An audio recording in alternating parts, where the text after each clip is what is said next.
Okay, this is going to be a little bit all over the place. So, with respect to the video by Penguin Zero, I'm not sure if that's how you pronounce it. And by no means is this disrespectful. It's not meant to be mean or nasty in any way.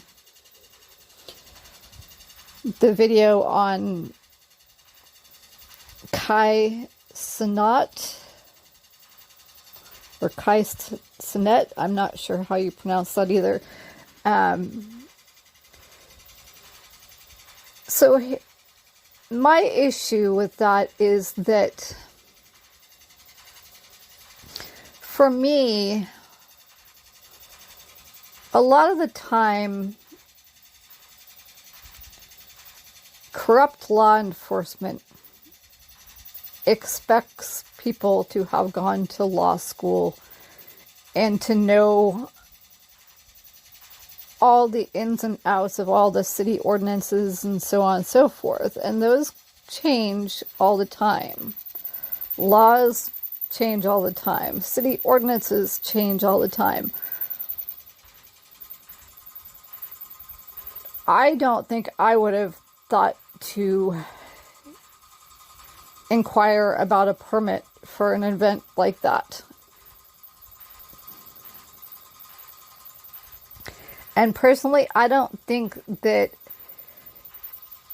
Kai could have controlled anyone that came to the event. He had no control over any of those people, in my opinion. Those people that came to the event did what they were going to do. So do I think that he should be charged with anything? No, I don't. That's my personal opinion. In addition, for those that are not aware,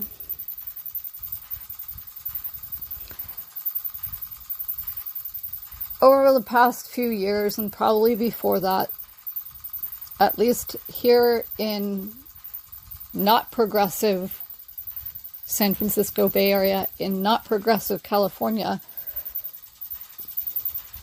there have been members of law enforcement, specifically corrupt law enforcement, and, like cops, chiefs of police, sergeants, lieutenants, deputies, captains,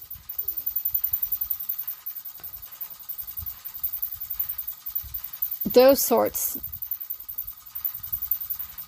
that have been hired with felonies on their record. Some cases, it's only misdemeanors. Now, they're saying that, there's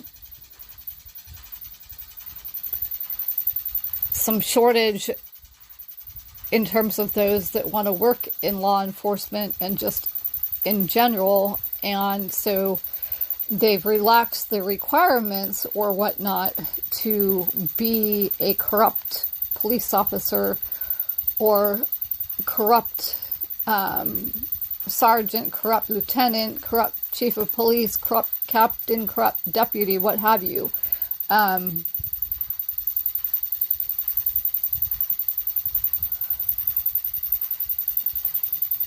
When you have people becoming corrupt police officers, corrupt lieutenants, corrupt sergeants, corrupt chiefs of police, corrupt deputies that have misdemeanors or felonies on your record,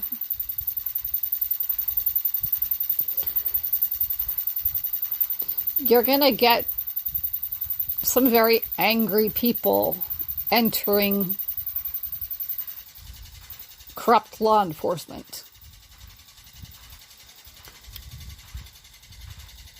These corrupt people entering corrupt law enforcement have experienced firsthand how our totally out of whack judicial system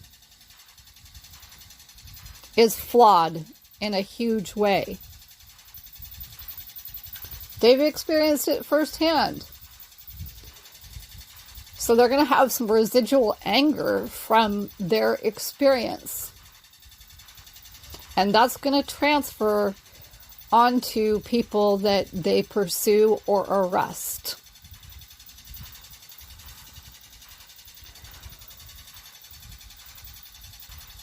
Now, I want to retreat for a second back to myredbook.com.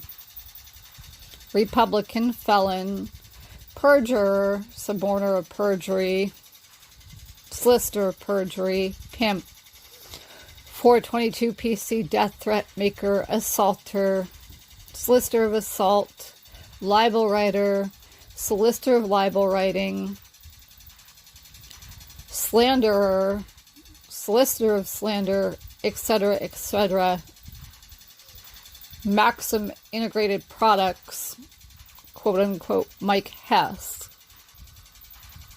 who did not graduate from San Jose State University. At one point, I was expecting to go to dinner in San Francisco. MyRedBook.com felon, Mike Hess, Republican. All he told me was that we were going to San Francisco. We got to San Francisco. We parked his truck, his green truck, in a parking lot that seemed a little skeezy to me. Then again, it's not like I spend a whole lot of time in San Francisco. And I've never spent a lot of time in San Francisco. I've done all the touristy things, you know, gone to Ghirardelli Square, Pier 39, that sort of stuff. Other than that, I just don't spend time in San Francisco. So I let the skeezy parking lot go. Mike and I walked to a door of a place. And I'm thinking to myself, okay, this is some sort of rave. And the door person, who was big and burly, definitely had some tattoos, bald head, like a mustache. I'd say probably 5'9", 5'10", but definitely with a little bit of Santa Claus weight on him. The store person asked for ID. And that's when I really thought, okay, yeah, this is a rave. We're not going out to dinner, we're going to a rave.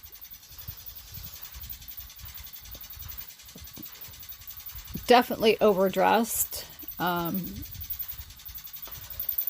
But I thought, okay, well, let's just see what happens. And so we get inside. And we walk past some people, and they are having sex. And I was just floored. I was shocked. I turned around and asked Mike if my eyes were deceiving me. And he said no, they were having sex. Long story short, it turned out to be some sort of bondage, domination, and sadomasochism club. And back then, I wasn't into bondage, domination, sadomasochism, nor am I now. There was some attempt to brainwash me, but I wasn't into BDSM, and I'm not now. In any event, this was so long ago that I, at the moment, don't recall the name of this place. They did, at some point, open up a second club, I believe in Las Vegas. in Nevada, in the state of Nevada. I don't know what, if anything, has happened to either place. I know at one point, if I recall correctly, one of the two locations was raided and shut down for a while due to the illegal drug use that was taking place at one of these places. I do remember when I was at that particular location in San Francisco with Mike, we did walk past some people with like neon bracelets and necklaces, and Mike mentioned to me that those neon bracelets and necklaces indicated that the people were high on ecstasy, and they weren't supposed to be, but the club looked the other way.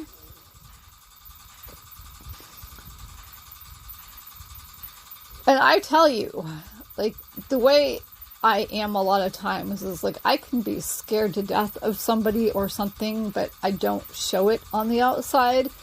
I do suppress a lot of my reactions to things. And I can tell you back then that I definitely was suppressing my fear. And I definitely look back and I see that as coercion. I don't see that as a consensual thing that happened with me or to me. And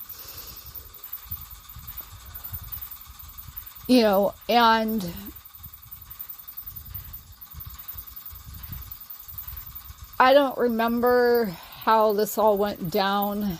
There was a time then that we did return to the same club, I think, unless it moved. I know it did move at some point. And again, it was one of those situations where I wasn't told where we were going. The guy that has been brought up on child molestation charges, Elmer Sanborn, South Lake Tahoe, Elmer Sanborn, that last I checked, for some reason was living in Mountain View, 94040. So the Elmer Sanborn that's a nudist, or that was a nudist in the past, that I really didn't need to know about that was brought up on child molestation charges, and the 8-year-old mysteriously died, and then the son of Penny Hess accused him of molesting him, but didn't pursue criminal charges, I guess, and got a restraining order against him. Plus, Elmer had been banned from at least the casinos in Lake Tahoe for card counting. That guy, for some reason, was with us at the second time. I believe it was the second time that somehow we ended up at this club. And again, it wasn't something where I knew ahead of time that that was where we were going to end up again. And I just wasn't feeling it. I, by that point, was completely over all of that nonsense and all the baloney. And Mike took off and left me with Elmer, which made me severely uncomfortable. Being around Elmer always made me severely uncomfortable. Being around any of his family members, for that matter, made me severely uncomfortable. It doesn't matter if it was, the sister that graduated from myredbook.com Republican Felonious University of California Davis with a degree in nutrition. It doesn't matter if it was Penny. It doesn't matter who it was. All his family members made me severely uncomfortable.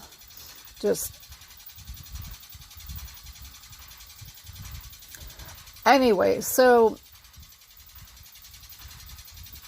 Mike left me with Elmer and took off. And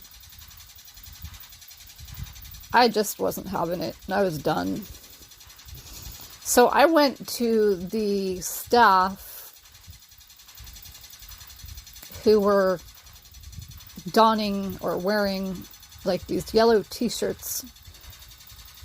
I believe my memory is 100% correct on that. And I asked one of the staff members to call me a cab, or, you know, if they couldn't call me a cab, if they knew where I could find one. And I think the staff member incorrectly assumed, or, you know, just was trying to go with what that club was all about or whatever. I think they thought that I was what they call a submissive or a slave, and that I was just quote unquote rebelling. It doesn't matter what any staff member at any club thinks. If somebody wants to leave, you cannot keep them against their will or prevent them from leaving. So the staff member told me that it would take something like 2 hours, 2 to 4 hours to get a cab. And by the time I got done having this ridiculous conversation and pointless conversation with the staff member, Mike and Elmer showed up. And, you know, shortly after we left.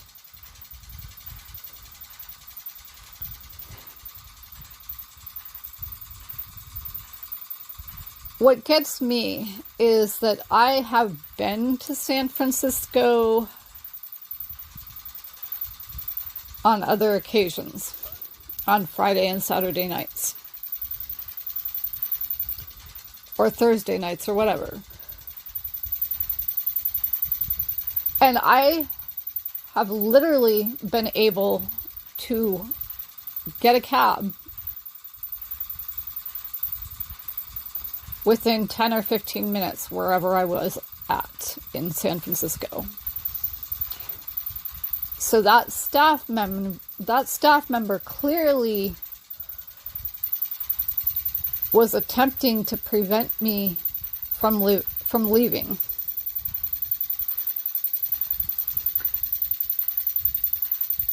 I do believe that is a crime, to prevent somebody from leaving.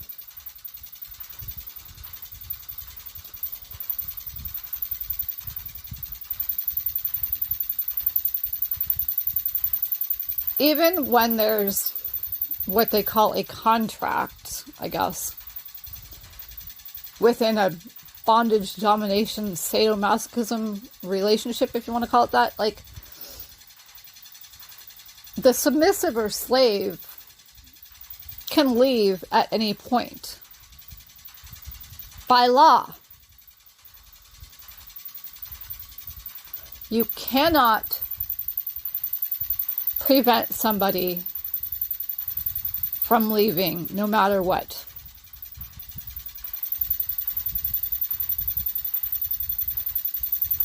That's against the law. That's black and white.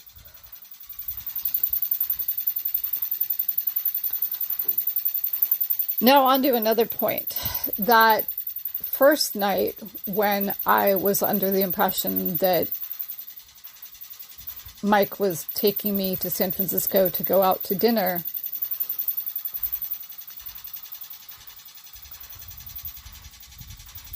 Mike did say to me at some point that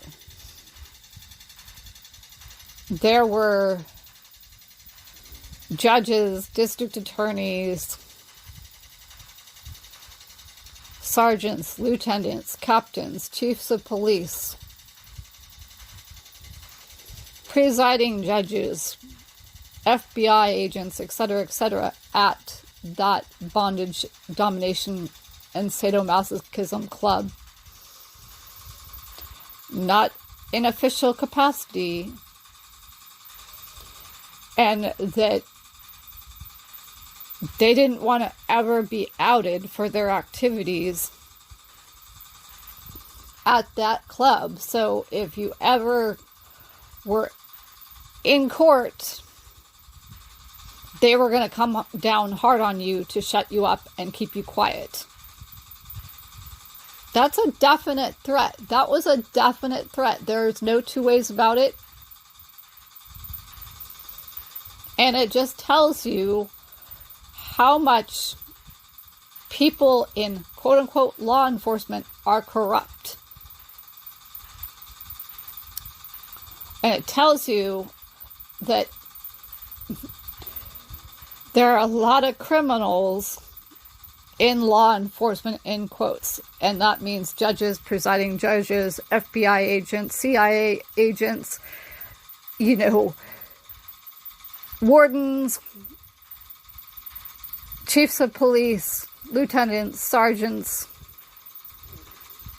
stenographers, bailiffs, meter maids, courtroom clerks, court clerks, so on and so forth.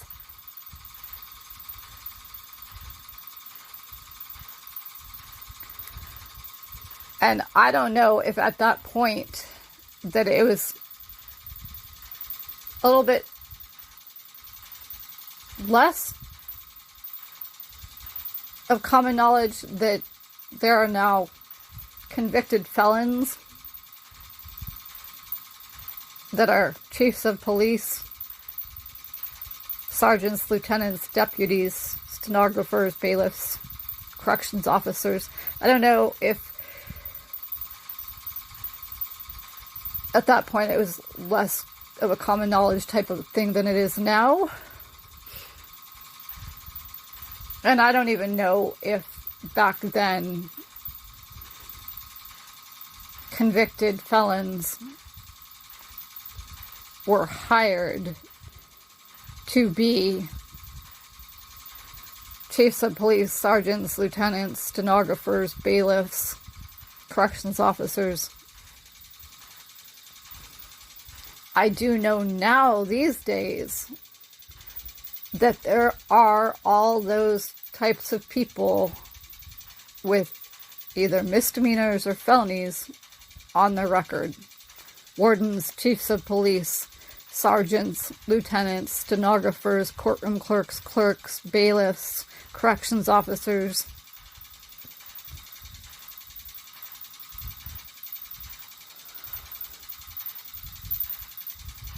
In my humble opinion, like I said before, I think that because law enforcement, in quotes, came from slavery, and in those days, they were meant to go after slaves that escaped. I think there's really no point in having any kind of law enforcement at this point. Just because literally there should be no slavery.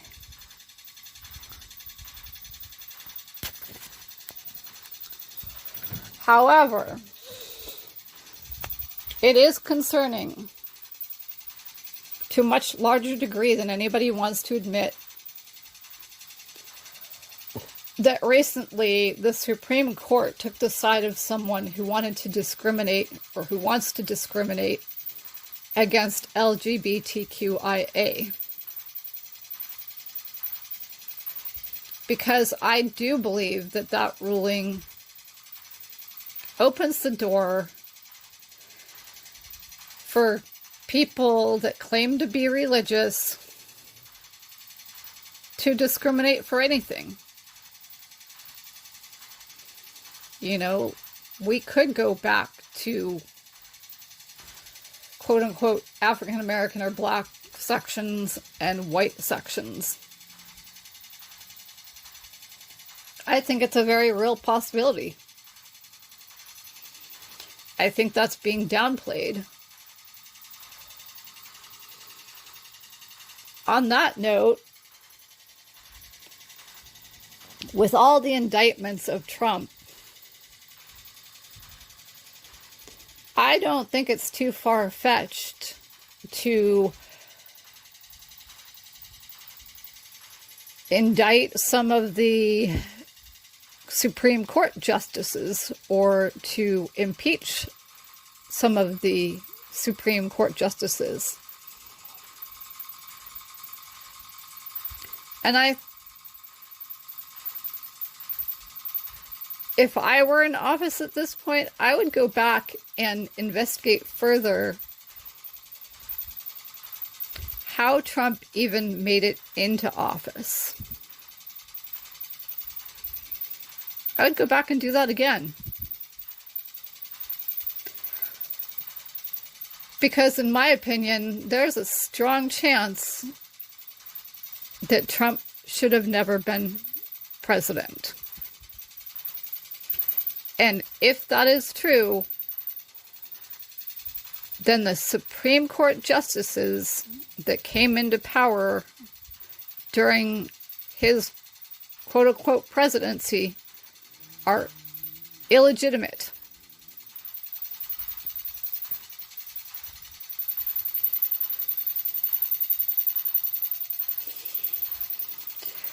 We have literally gone back in time with these Supreme Court justices that came into power during Trump's quote-unquote presidency.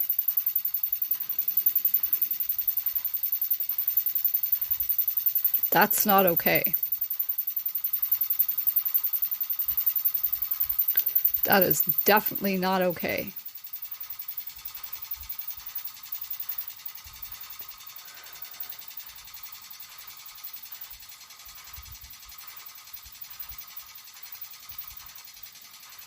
And I am still pro-choice, even though I am 100% infertile. Meaning, I am still pro-choice, although I cannot not have kids.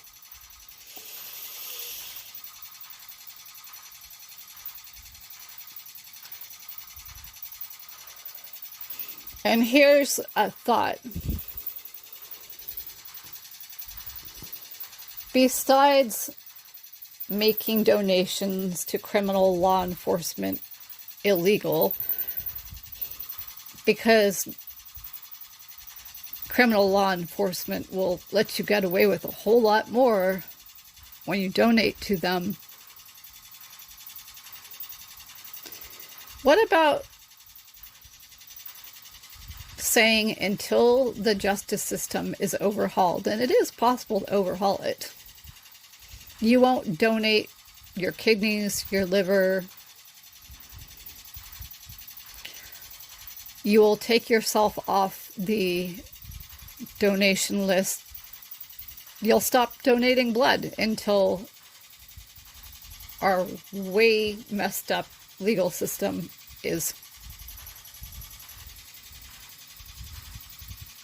cleaned up.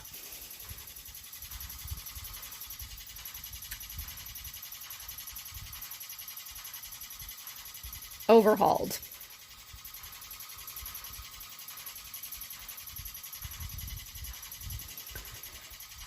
And it's not like rocket science. It definitely isn't rocket science.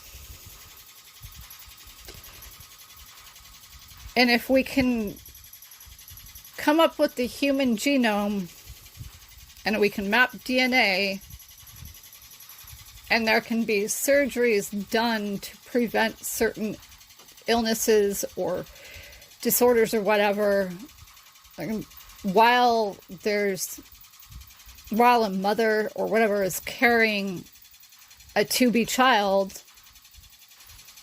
then we can certainly overhaul our criminal justice system, which is a criminal justice system.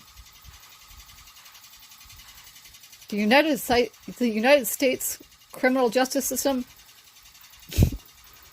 is run by criminals.